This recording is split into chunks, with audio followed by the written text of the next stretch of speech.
Richard Trinquier, édile Debout-la-France de Vissou et puis médecin anesthésiste dans la vie civile, est pris dans la tourmente le 8 avril dernier. Il avait pris la décision de s'opposer à une énième tentative des gens du voyage de s'installer sur le parking d'une crèche privée. Une décision qui a pris d'énormes proportions.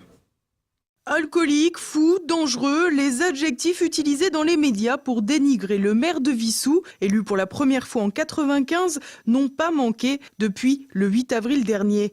Tout est parti d'un après-midi dominical où Richard Trinquier, maire Debout-la-France, est prévenu de l'arrivée de gens du voyage dans sa ville. Les caravanes veulent s'installer sur une zone privée, le parking de la crèche, alors que des terrains sont mis à leur disposition. Là, de ces tentatives de coup de force, l'édile a décidé de prendre le taureau par les cornes en se rendant sur les lieux. À son arrivée, il observe d'abord l'absence de police nationale alors qu'elle avait été prévenue. Donc sur place, je me suis retrouvé face à une vingtaine de caravanes, 60 personnes environ. Un groupe de gens du voyage se précipite vers moi et je reconnais parmi eux donc ceux qui m'avaient déjà agressé 4 semaines auparavant lors de l'occupation du même site que nous avons évacué péniblement grâce à la police nationale et pour lequel j'ai été menacé de mort, bousculé, menacé également avec des armes à feu. Donc j'avais pris des précautions et j'avais amené dans ma voiture un sabre japonais qu'on appelle un katana et dont j'ai la parfaite maîtrise au demeurant. Et quand ils se sont approchés de moi assez violemment et en hurlant mon nom, enfin mon surnom, puisqu'ils me connaissaient, mon surnom parmi les gens du voyage, c'est le chinois. Donc j'ai pris mon katana uniquement pour me défendre. Très rapidement, la situation dégénère et la violence est palpable. Et la police nationale est toujours aux abonnés absents.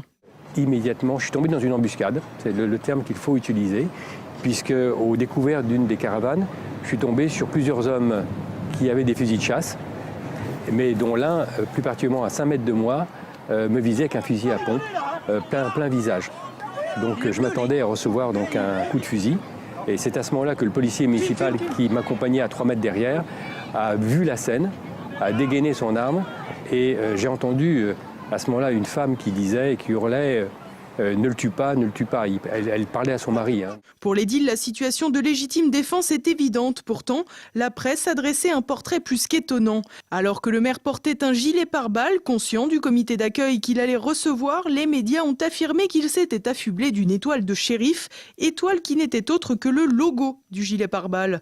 Des journalistes ont également affirmé que le maire était ivre avec 0,8 mg par litre d'air expiré. Pourtant, les rapports de police font état de 0,29 mg. Par ailleurs, le maire, qui partait de son déjeuner dominical, était passager de la voiture pour se rendre sur place. Malgré cela, Richard Trinquier a été placé en garde à vue pour violence avec arme en état d'ébriété.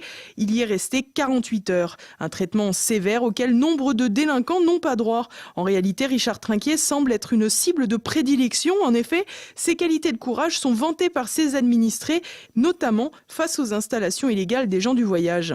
Je pense que face à une situation où les maires sont abandonnés par l'État, on laisse installer des gens du voyage parce qu'on n'ose pas les évacuer. Moi, je les évacue. Je prends des risques parce que c'est pour ça que les électeurs m'ont élu. Ils comptent également sur moi. Et si le maire, qui est le dernier rempart des citoyens, lâche, eh bien c'est toute la démocratie, c'est toute notre République qui disparaît face à la voyoucratie. C'est-à-dire face à ces gens qui ne respectent aucune loi. Les contribuables ici participent à la construction des gens du voyage, alors qu'eux ne participent même pas.